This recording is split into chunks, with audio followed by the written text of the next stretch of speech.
शिखा जी। राधे राधे गुरुजी। राधे राधे महाराज जी। महाराज जी, जीवन में भौतिक सुख साधन होने के बाद भी अगर जीवन में संतुष्टि ना हो तो उसको प्राप्त होगी ही नहीं। जीवन में ना हो की बात नहीं हम कह रहे, हम कह रहे भौतिक सुखों से संतुष्टि होगी ही नहीं। अविनाशी का अंश हो, जब तक भगवान से तुम्हारा संबंध नहीं होगा तब तक खुश नहीं रह सकती। पक्की बात समझ लो, चाहे कोई भी हो, करके देख लेना। अब उदाहरण में एक बहुत बड़े ऑफिसर, ये जहां आप बैठे यहां बैठे थे, और उन्होंने प्रश्न किया कि मेरे पास सब कुछ है, मैं रिटायर हो चुका हूं, परिवार, लड़का, बच्चा, बहू, खेती बाड़ी, मतलब जो कुछ सब है, अब मुझे डर लग रहा है कि मैं मरूंगा, इसका उपाय क्या है? इसका उपाय क्या है? तो उनका यही उपाय नहीं किया, बस इसीलिए संतुष्ट। बोले अब भय लग रहा है, जब सबको देखता हूं तो लगता है सब छूटेगा और मैं मरूंगा, तो अब इसका उपाय क्या है? उनका कृष्ण, इसका उपाय भगवान है। जैसे उसकी खुशी का उपाय भगवान, ऐसे भगवान है। निर्भय का उपाय, निश्चिंत का उपाय, निःशुक का उपाय भगवान है। भौतिक सुखों से कभी संतुष्टता नहीं होती। भगवान का जब तक आश्रय रहे, भौतिक सुखों के बीच में भगवान को डाल लो, बस आनंद हो जाएगा। सब चीज है, भगवान नहीं है, कुछ नहीं, कुछ नहीं है, भगवान है, मस्त हो। आप पक्का समझ लो, भगवान है तो परमानंद का अनुभव है। अगर आप भगवान को भूल गए तो चाहे जितना भौतिक सामग्री एकत्रित कर लो, आपको आनंद नहीं मिलेगा। चाहतें बढ़ती चली जाएंगी, कुछ संतोष जैसा लगेगा कि यार बढ़िया पत्नी मिल गई, पुत्र मिल गया, परिवार, लेकिन ये भी बिछड़ जाने वाला है। तो हमको शांति कहाँ मिलेगी? जब तक भगवान से हम नहीं जुड़ेंगे तब तक शांति नहीं मिलेगी। जी, लेकिन अगर जीवन साथी, अगर मैं तो हूँ भगवान से जुड़ी हुई, लेकिन अगर जीवन साथी ना जुड़ा हुआ हो तो उसमें कैसे कर सकते? आपको उनकी सेवा करनी चाहिए और भगवान का भजन करना चाहिए, क्योंकि उनका कर्म उनको ले जाएगा। जीवन साथी आप 40-50 साल के बने हो, ना पहले वो जीवन साथी थे ना बाद में जीवन साथी रहेंगे। एक कल वो सखी आई थी तो उसका कोई फ्रेंड पधार गया होगा, तो यही कह रहे थे कि हम क्या ऐसा करें कि हमारा फ्रेंड हमको मिल जाए। तो उनका वो तो नहीं मिलने वाला, वो तो मिलने वाला नहीं, चाहे कोई कितनी भी तपस्या कर लो। तो वो कह रहे थे कि हम 7 जन्म तक का वादा किए थे, तो हमका काल को अधीन किए हो क्या? काल को कोई अधीन किए? जैसे फिल्मी गाना नहीं होते, मतलब तुम भगवान हो गए, तुम काल को अधीन कर लिए, जैसा चाहोगे, जिसके साथ चाहोगे तुम मिल लोगे। अरे नहीं, शरीर छूटा तो पता चला तुम नरक गए, वो कहाँ गए, वो किसी का मिला। ये वादा नहीं होता कि हाथ मिलाओ 7 जन्म तक साथ नहीं छोड़ेंगे, ये केवल बकवास है, इसमें कोई दम नहीं है। क्योंकि काल बड़ा अधीन और कर्मों का फल जीव को मिलता है। अब पूर्व जन्म के परिवार के जन कहाँ हैं? पूर्व जन्म के परिवार के जन कहाँ हैं? हमारी याददाश्त इतनी कमजोर है कि 9 महीना माँ के गर्भ में रहे, कहाँ में याद है?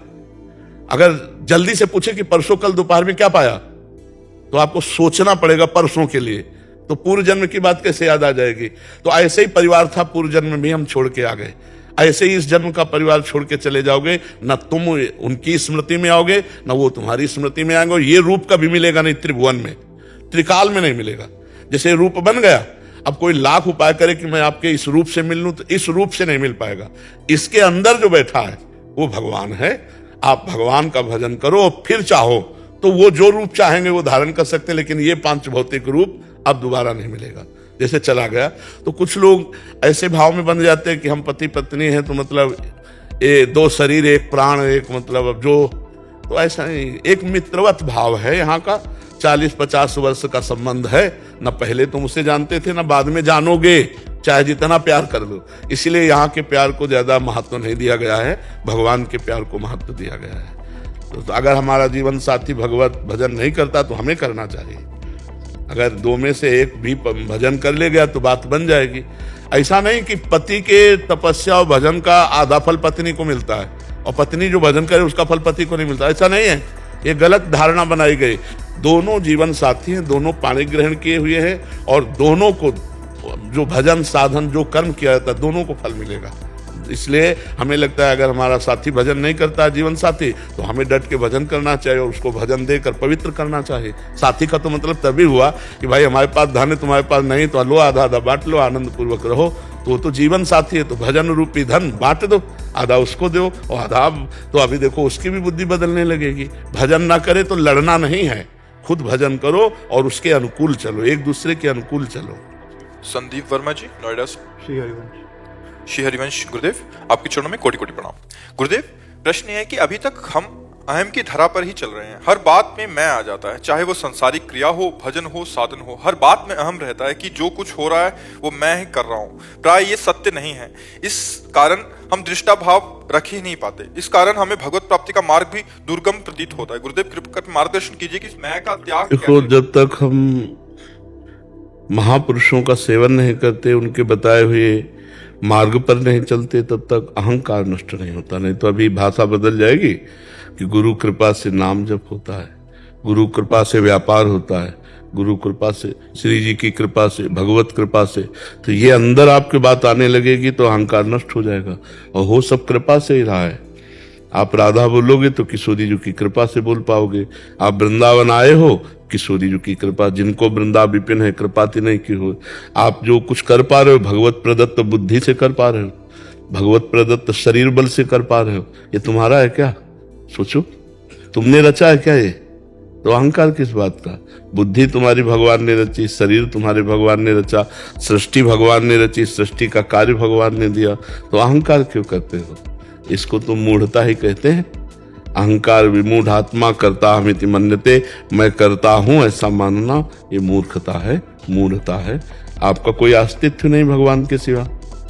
आप देखिए ना, जानते हुए भी तो उसे समर्पित किया करो। तब भी वही अहंकार नष्ट करने का तुम्हें एक सरल उपाय बता रहे हैं।